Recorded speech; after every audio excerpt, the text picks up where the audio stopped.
নমস্কার বন্ধুরা, আশা করি ভালো আছেন সবাই। দিশারি মনীষা চ্যানেলে আপনাদের সকলকে স্বাগত জানাই। এই মুহূর্তে রয়েছে আমি কর্তার সঙ্গে এসেছি চন্দননগরে আলো ট্যুরিজম প্রপার্টিতে। খুব ভালো লাগছে কিন্তু এখানকার পরিবেশ। গতকাল আমরা এসেছি,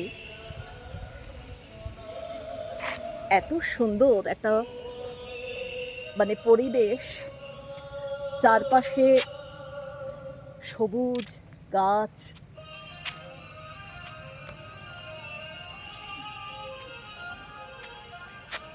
মন কেমনের গান শুনছি। বিকেল ৩টে থেকেই পার্কে এই গান শুরু হয়ে যাচ্ছে।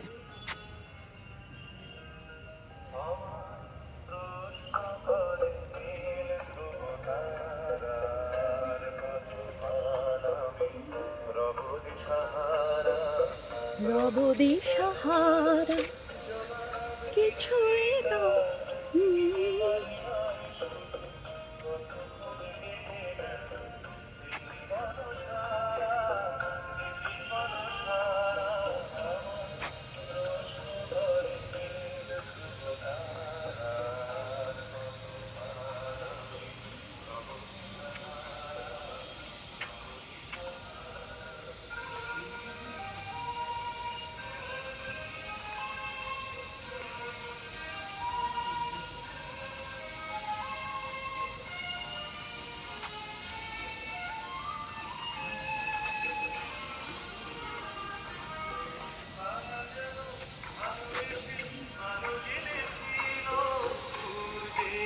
আলোটাই নিভে